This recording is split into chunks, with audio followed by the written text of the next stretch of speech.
आगे बढ़ेंगे और आपको बता दें छत्तीसगढ़ सरकार का एक बड़ा फैसला, नक्सलियों को जेल से पुनर्वास देने की तैयारी की जा रही है।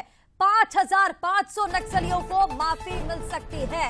अच्छे आचरण पर नक्सलियों को माफी मिलेगी और जेल में करीब 3,000 नक्सली सजा काट रहे हैं, जिनमें से अच्छे आचरण वाले नक्सलियों को माफी दी जाएगी। उन्हें प्रशिक्षण तक दिया जाएगा। सरेंडर नक्सलियों को भी बाहर निकाला जाएगा। 2,512 आत्मसमर्पित नक्सलियों पर केस खत्म होंगे। 7 जिलों में पुनर्वास केंद्रों में सरेंडर नक्सली रह रहे हैं। मंत्री परिषद की उप समिति मंथन करेगी और इसके जरिए जिन नक्सलियों का अच्छा आचरण है उन्हें माफी मिल सकती है। समिति तय करेगी किसको मिलेगी माफी। देखिए, छत्तीसगढ़ में नक्सल समस्या को खत्म करने की दिशा में ये एक बड़ा और साहसिक कदम है छत्तीसगढ़ सरकार का। जेल और जंगल दोनों से नक्सलियों को मुख्यधारा में लाने की तैयारी तेज हो गई है। जिस तरह से लगातार नक्सलियों का सरेंडर हो रहा है, उसी तरह से जो नक्सली जेल में बंद हैं, अगर अच्छे आचरण वाले नक्सली हैं तो उन्हें माफी मिल सकती है। तो आपको बता दें, राज्य सरकार अच्छे आचरण वाले नक्सलियों को माफी देकर के पुनर्वास देने पर विचार कर रही है और इस फैसले से करीब 5,500 नक्सलियों को राहत मिल सकती है। जो उप समिति इसके लिए बनाई गई है उसमें कौन कौन सदस्य है वो भी आप देख लीजिए।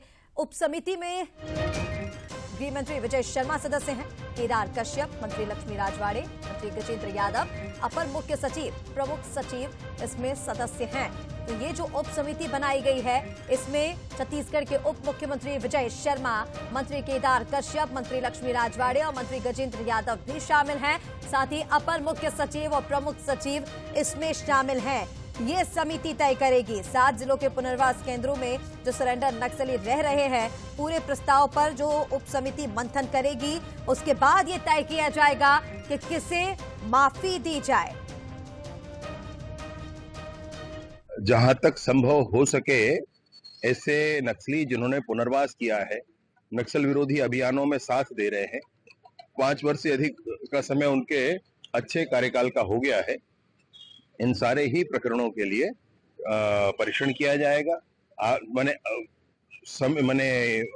इसके अनुरूप, परिस्थितियों के अनुरूप या प्रकरण वापस लिए जाएंगे या उनको कैसे बरी किया जा सकता है, इस पर चिंता की जाएगी। और चलिए, इसी पर और ज्यादा अपडेट्स के लिए हमारे साथ सहयोगी शिखर देवांगन लाइव इस वक्त जुड़ रहे हैं। सीधा रुख कर लेंगे शिखर का।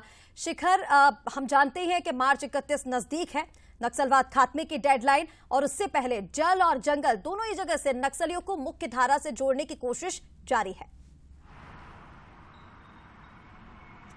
देखिए, छत्तीसगढ़ में नक्सलवाद खात्मे को लेकर सरकार हर वो कवायद कर रही है जिससे लोगों का विश्वास जो है वो जीता जा सके। बस्तर में जो परिस्थितियां हैं उस परिस्थितियों को बदलने की कवायद जो है सरकार लगातार करते हुए नजर आ रही है।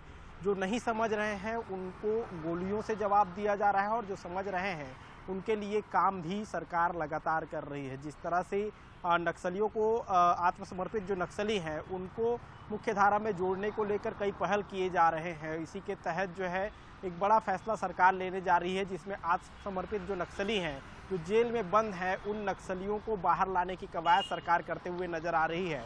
2 प्रमुख समितियां जो हैं इसे लेकर बनाई जाएगी, जिसमें पहली समिति में कलेक्टर, एसपी और जिला अभियोजन अधिकारी होंगे।